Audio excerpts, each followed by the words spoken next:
Without a doubt, the Galaxy S23 Ultra deserved the crown as phone of the year for 2023, thanks to Samsung's masterclass in refinement and the brave move to finally allow an all-Snapdragon experience.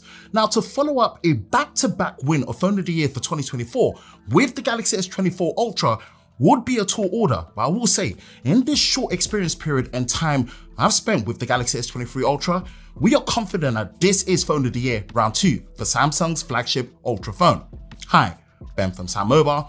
If you enjoy new and exclusive videos like this, then be sure to like, subscribe, and turn on notifications so you don't miss any new videos on YouTube with SamMobile TV. Here's our first hands-on experience with the new Samsung Galaxy S24 Ultra. Design and build quality is a perfect example of until you see it, feel it, and experience it in person, don't knock it until you tried it. Yes, the fundamental look and principle and design language of the S24 Ultra is still the same at the core since the change we saw with the S22 Ultra with the more boxy, Note-like design from the previous devices like the Note 20 Ultra. Now the big thing here is the introduction of titanium. Yes, Samsung has stepped things up with the use of a quality grade titanium for the frame of the S24 Ultra. The available colors at launch are titanium gray, titanium yellow, titanium violet, and titanium black. Now, the colors of the S Pen match up differently in some situations to the core colors of the phones, with the yellow having a black color to the pen and the violet having a gray color. The black and the gray seem to be the only ones matching the colors to the S Pen, and we are guessing due to the nature of the titanium frame, color matching the same violet color to the frame would not be as easy compared to something like titanium black, for example. We've been told this is just for the frame, as the substructure of the S24 Ultra is still based on aluminium, but if there's any further discoveries or updates, we will be sure to update you in our final review and also at SamMobile.com. We've also been told that the titanium frame does not include the volume and side keys. This being the first time Samsung are using titanium as a premium end material for the Ultra phone. This is a great feeling to the S24 Ultra, especially with the satin finish to the frame, which handles fingerprints really well and just adds a level of class and feel to the device that just hasn't been there before. Adding to the flatter look and feel to the front display while still keeping enough of a rounded and compact feel to such a large 6.8-inch device. To save sounding like a broken record year on year, this is a masterclass in design from Samsung. From a lighter, more weight distributed feel at 232 grams, a slimmer overall frame at 8.6 millimeters, a more premium feel with the use of a satin finish, titanium that is also stronger and flatter front display for a friendlier front viewing experience with less glare and a better time with screen protectors. This is no doubt the best design and build from Samsung yet. For the display experience, Samsung is fundamentally working and building on the same top-tier 6.8-inch dynamic AMOLED 2X display with a QHD plus resolution at 3120 by 1440p, a smooth adaptive refresh rate between 1 to 120 Hz thanks to LTPO, and added S Pen support. That alone should be enough to call the display experience great and move on, but 3 core improvements to the display experience really make this a class above the rest. First is brightness, which the S24 Ultra can achieve a staggering 2600 nits of peak brightness thanks to the new display panel and improved vision booster for better outdoor visibility in the sun and excellent HDR viewing. Second is the flatter design to the front display backed with slimmer bezels, which makes for an even better all-screen experience with less glare and also a kinder time with screen protectors if you choose to use them. Last is the introduction of Corning's new Gorilla Glass armor. This new glass is only available on the Galaxy S24 Ultra and is being used on the front glass only, with the back glass still using Victus 2. Gorilla armor is said to bring reduced reflection by up to 75% in a wide range of lighting conditions, ensuring a smooth and comfortable experience. Now, taking Samsung's word for it, they stated this comparison against other competitive aluminum silicate covered glass when it comes to the claim of performing 4 times better when it comes to scratch and impact. For now, Samsung is confident in Gorilla Glass armor, and it is the first time exclusive on the Galaxy S24 Ultra. This display makes me question where Samsung can go next for the Ultra experience, whether by pushing more pixels at 2160p with even brighter display at 3000 plus nits. This is the best in-class display from Samsung. I will answer the damn question you all want to know about the Galaxy S24 Ultra. Is this device a Snapdragon flagship device globally? And the answer is yes. No matter what region or where you buy the Galaxy S24 Ultra, it will be powered by the Snapdragon 8 Gen 3 mobile platform built for Galaxy based on TSMC's 3rd generation 4nm process. 12GB of RAM is available across the board with 256, 512GB and 1TB of fast UFS 4 storage, Bluetooth 5.3 and the latest Wi-Fi 7. In this controlled environment, there was no opportunity to do any testing like benchmarks, gaming or efficiency tests, but Samsung did state there is a new much larger vapor chamber cooling system by 1.9 times larger compared to the S23 Ultra, which should allow for better temperature and heat management for longer sustained performance when doing things like gaming and otherwise. Building on what the 8 Gen 2 for Galaxy started with, there is a huge focus on the 8 Gen 3 for Galaxy using on-device generative AI performance with the new NPU and the expected performance and efficiency gains that comes with a new generation chipset. How much of a gain in efficiency we are expected to see, considering this is still based on a 4nm process, is yet to be seen, but we will report back later after our full review. The track record Snapdragon have with their chipset in Android phones is the gold standard, and the 8 Gen 2 and Samsung's special treatment with the mobile platform for Galaxy continuing with the 8 Gen 3 on the Galaxy S24 Ultra, we hope this never stops and Samsung sticks to a global unified experience going forward.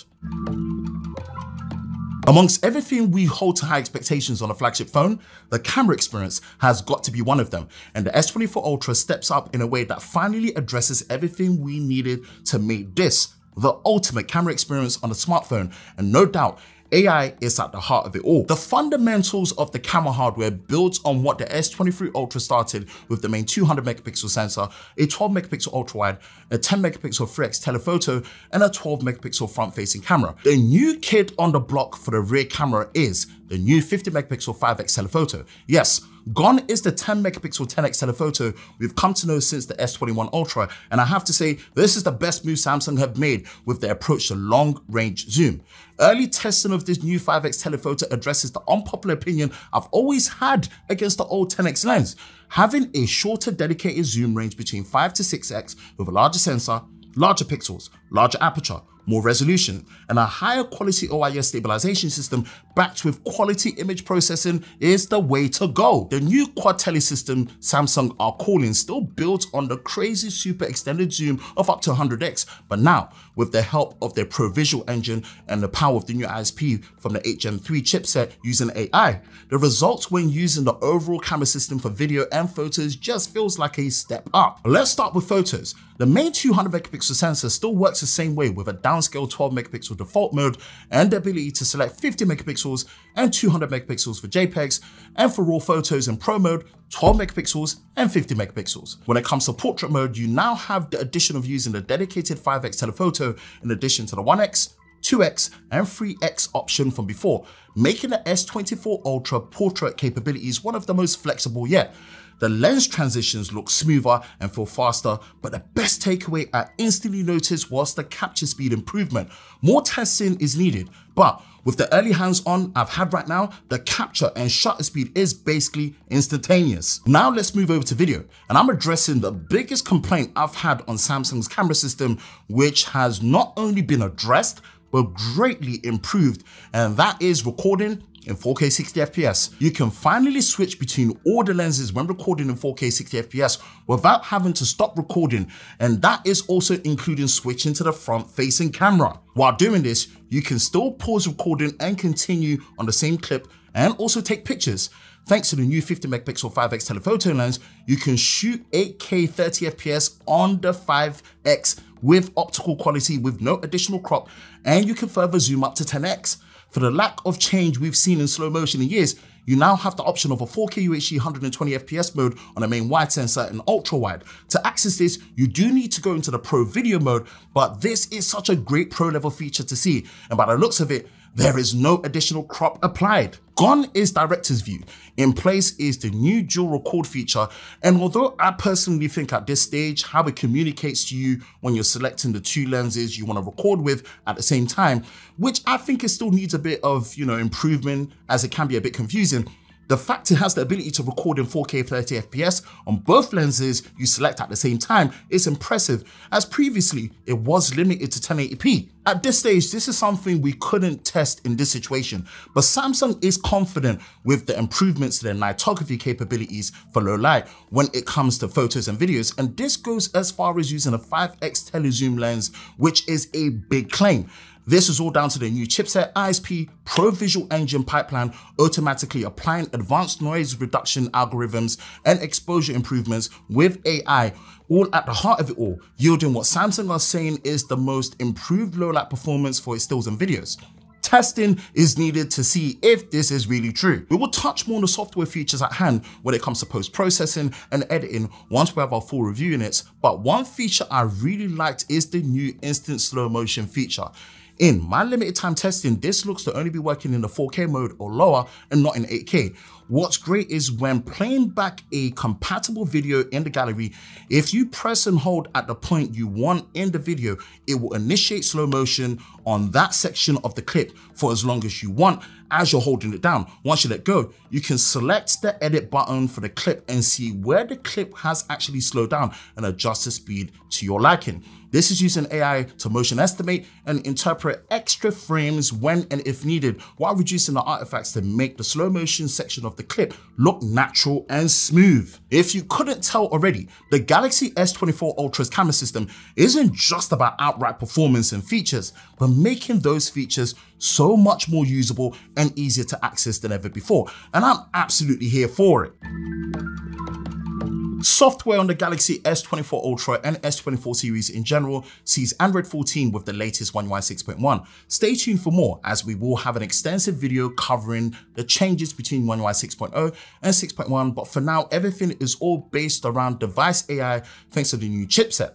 Take everything we experienced here at face value for now, as this is a controlled environment for the demos at hand, but overall, this is looking good. The core features demonstrated for software are Live Translate, Interpreter, Chat Assist, Note Assist, Transcript Assist, Circle to Search with Google, and improved Android Auto. Let's start with Live Translate. This was demonstrated and showcased as an addition to the Call Assist feature, in which you have the ability to speak in one language while the other person at the end of the call hears it in another language. In the case that we were showcased, this was actually us speaking in English and it was being translated to Korean. With the noise of the environment to consider, even in this closed booth, the Live Translate was actually working decently well, and is something we are quite interested in trying out more. Interpreter is all about using on-device AI without the need of a data or Wi-Fi connection to instantly live translate a two-way conversation. There is a split screen option you can actually select to match the standing position of the two people talking. We experienced this from English to Spanish and also English to Korean. The experience of it was fast and responsive, and we were told that there's actually an intentional 2-second delay after you finish speaking to make sure cadence-wise, the phone is sure you've actually finished speaking before it starts translating. But if you want it to be instant, you can actually press the microphone icon and the translation is instant. Chat Assist within the Samsung Messages app and Samsung keyboard in this particular situation gives you different options in the type of tone you want to send your messages to the other person at the end of the conversation when you're not too sure of yourself. For example, if you want a more professional tone, casual, polite, or even a more social media friendly way. Chat Assist also goes further by allowing you to translate conversations with someone else in a different supported language, helping you to break down the barriers different languages can have between people. And the last is spelling and grammar for advanced correction assistance. Transcript Assist uses AI and speech-to-text technology to transcribe, summarize, and even translate recordings. From what we've been told at this time, it does look like it needs an internet connection and for you to actually be logged into your Samsung account for it to work. Plus,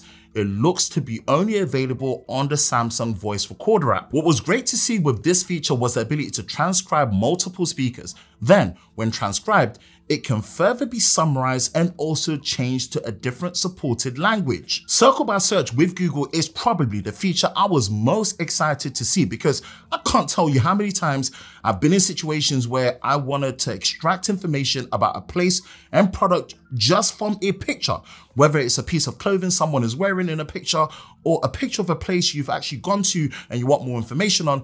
Circle by search with Google looks to be working great, and it's definitely something I'll be tapping into a lot more. Note Assist works within the Samsung Notes app and uses the power of AI to help you summarize written notes and streamline things with different formatting templates and also translate them into different supported languages. You also have the ability to generate different covers based on colors or images you have in mind to help you better organize the different notes you have. Android Auto now with Galaxy AI can help you summarize your messages when in use for a safer driving experience, and also have better context of your conversations, giving you appropriate suggestions to help you reply with. The look of One UI is also more present with Android Auto, giving you a consistent feel across your device and also when you're using Android Auto. Honorable mentions are firstly the new Super HDR feature, which allows for realistic HDR preview even before taking a shot and carries through to third-party apps like Instagram and also HDR viewing in the gallery.